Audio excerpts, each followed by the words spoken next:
Nagpapahinga habang kumikita ng walang nilalabas na kahit kaunting barya. Eto na! Paglalive ang aking inaatupag sa isa o higit pang oras araw-araw. Sheesh! At dahil dito, maraming bagay na nagpapatunay na kumikita ako ng malaki kada buwan. Wow! Nabibili ang mga sariling pangangailangan. Sheesh! Nakakapagbayad ng mga bills. True! Nakakapag-groceries and shopping. At higit sa lahat, ay nakakatulong na tayo mag-provide para sa family. Wow! Ang tanong, nakakapagod ba? Sheesh! Siyempre, hindi! Aarte pa ba ako sa kitang 10k to 50k kada buwan na sipag lang naman ng aking puhunan? No! Hawak ko pa oras ko at nagagamit ng talent ko sa kadalidalan. Sheesh! Oh, gusto mo rin bang umpisahan? 3 easy step lang! Click mo lang yung link to nasa bio ko. Pindutin yung 3 dots. Tapos, open in browser. Tapos, pwede nyo nang i-download yung app. Next step, pwede ka nang gumawa ng account at i-connect sa Facebook, mobile number o sa yung Gmail account. Next step, pwede ka nang mag-live ng 1 to 2 hours every day. Kung gusto nyo ng agency, lalagay ko sa comment section yung agency namin. Go na! Kumusta mga chong? Malapit na akong di magkasya sa cabinet ni Lola kasi siksikan na yung mga damit. Buti na lang nahanap ko to sa TikTok. Alam nyo ba kung ano to? Malamang hindi. O anong gagawin? Bubuksan! Sheesh! Ang tawag dito ay clothes rack. Eme, basta sampayan ng damit. Let's voting! Paalala lang, hindi to automatic na mabubuo. Required tayong mapagod mga chong. Kung ayaw mo mapagod, edi dun ka sa malayo. Madali lang naman siya buuin mga chong. Medyo nakakahingal nga lang. Pero okay lang, pumangit man ang pagbumuka, mahalaga may sampayan. Kung kunwari, sobrang napagod tayo mga chong. Ay, pero buti na lang natapos ko na. Hindi na magsisiksikan yung mga damit ko sa sinaunang cabinet ni Lola. Kaya naman kinuha ko na yung mga damit na nakahanger. Para naman maisabit ko dito sa clothes rack natin. Itinabi ko na rin tong lamesa para magkatabi na lang yung sampayan at sinaunang cabinet. Inilagay ko rin yung mga sapatos ko sa dapat nitong kalagyan. Ayan, nakaiwalay na yung mga gamit ko pangalis at pampasok sa school.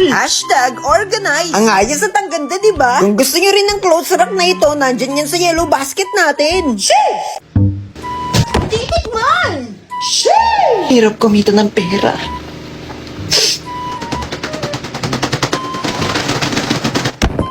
Kung araw-araw may pagkain, araw-araw ko rin kayo bubusitin! Oh, may dumating na naman! Anong gagawin? Bubuksan!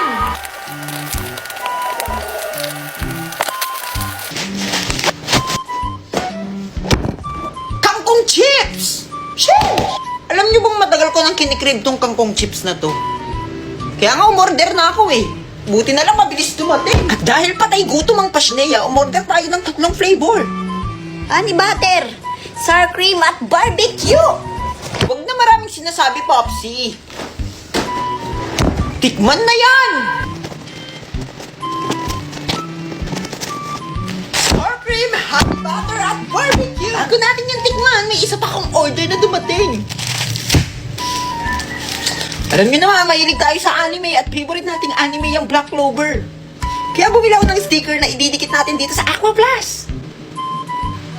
Ayun na, ilagay na natin. Tsaka huwag kayong mag-alala dahil itong sticker naman ay waterproof. Alam niyo yung waterproof? Search nyo na lang. Kita niyo yan? Ang ganda! Hindi lang ito para sa tumbler. Pwede rin siya sa motor, pwede siya sa kahit ano, basta madidikitan. Huwag lang sa balat nyo. Ano yan, tato? Eto na talaga, titikman!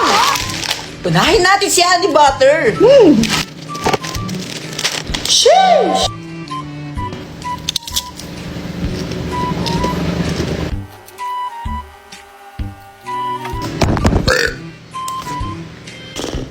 Alam niyo, saktong-sakto lang yung tamis tsaka alat niya. Kaya ang rate natin dito ay 10/10! Sheesh! Next!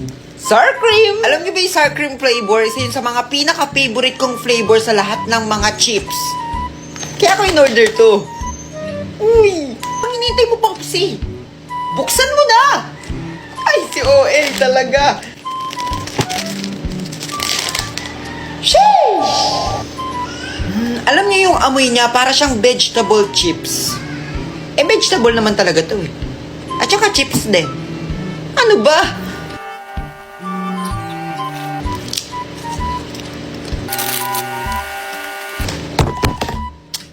Wala na.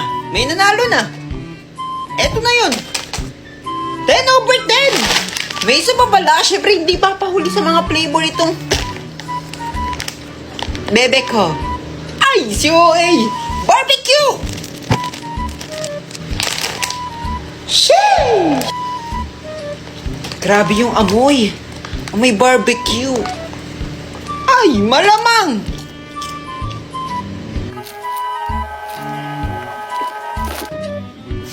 Sobrang sarap! Kakain. Si OA naman. Ang rate natin dito ay 10 over 10 ngayon.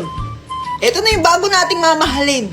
Ay, ikaw lang ang mamahal. Halin. Uy, hindi. Alam niyo naman siguro kung bakit pare-parehas 10 over 10 ang rate natin sa mga pasneyang chips na to. Kasi pare-parehas din silang masarap. Kaya kung hanap niyo pang merienda, pang ulam o pang pulutan, ano pang hinihintay niyo? Bili na! Nasa yellow basket yan! Sheesh! Kumusta mga chong? So, samahan niyo akong buksan tong in-order kong Coco Cream Bar. Itong box ng Coco Cream Bar na to ay naglalaman ng 1 kilong Coco Cream Bar. At syempre, pwede ka raw makakuha ng 85 to 90 pieces nito. Pero 1 kilo pa rin siya. Ngayon, bubuksan natin to at titignan natin kung ilang pieces ba ang makukuha natin sa isang box na in-order ko ngayon. Kaya anong gagawin? Bubuksan! Sheesh! Bibilangin natin. Huwag na pala, nakakapagod. So ayan, bibilangin natin isa-isa. Titignan natin kung ilang pieces nga ba yung nakuha natin sa isang box.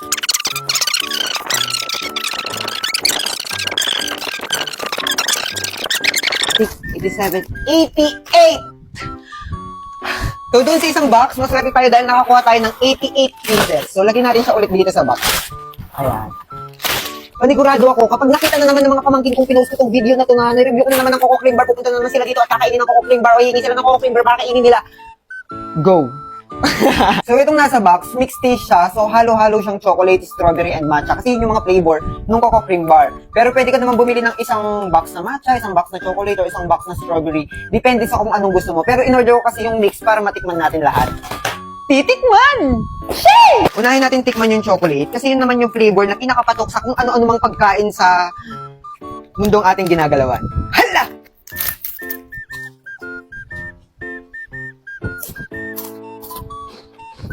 Masarap pa rin kasi talaga ang chocolate. Kaya, marirate ko to ng 9 over 10.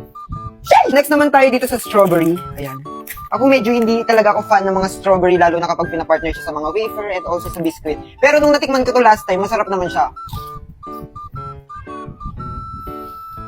Good siya compared dun sa ibang mga strawberry flavor na biscuit. Kaya i-rate ko to ng 8 over 10. Hanapin na natin ang matcha. So dati, hindi ko talaga gusto yung matcha kasi feeling ko lasa siyang damo. Kaya nung una kong nireview to talaga sinabi ko na, hindi ko bet ang matcha. Nung natikman ko to, dun ko naging favorite yung matcha.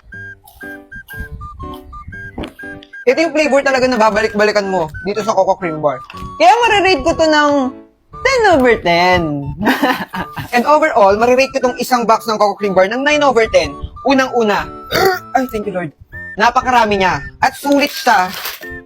Kasi 200 plus lang po itong box na ito. Kung gusto nyo magtinda, basta kapag nakabili kayo, tignan nyo muna kung magkano yung pwede nyo ibenta sa mga bata na mas sulit para sa kanila. Siyempre, sulit na tayo sa bayad natin dito sa sobrang mura niya, di ba? Iba kasi daw nagtitinda ng 10 piso isa! Ano yan? Sobrang taas naman ng inflation dyan sa tindahan nyo. Pangalawa, panalong-panalo yung lasa niya. Sa matanda, sa bata, sa mga uncle nyo na baka pwede pang pampulutan ng mga umiinom to eh. At syempre, pangatlo naman, ang linis na niya tingnan. At hindi na siya kupi-kupi nung dumating sa akin. Tingnan nyo oh, wala man siyang ka-scratch-scratch. Scratch? Scratch? Yeah, grabe. Very sulit ng 200 plus natin dito. Kaya kung gusto nyo umorder, just click the yellow basket. Sheesh!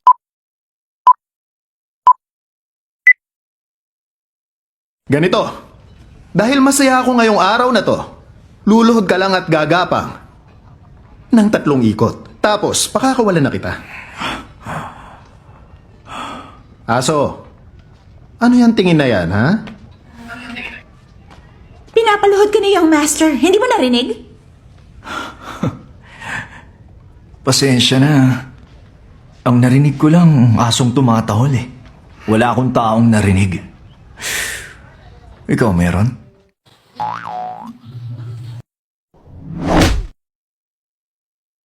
Pagkain ka na ng utang mo 2026 na! Nakatapusan nga ni! Nakatapusan katapusan! Balak ko pa at napabutin sa katapusan ng mundo! Ah! Honor X90 ko! Ayaw mong magbayad! Sisirain ko na itong bagong cellphone mo! Sige lang!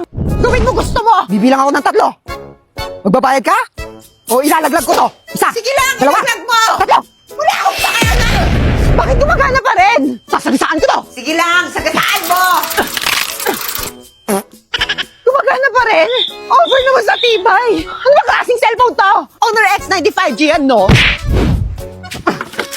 Hayop ka! Diyos ko, hindi ba sira-sira? Ang smooth pa rin! Dahil ayaw mo naman akong bayaran at nagustuhan ko tong Honor X95G, eto na lang, akin na to! Honor X95G is now officially available! Pre-order until January 23 and get a chance to win Tesla Cybertruck!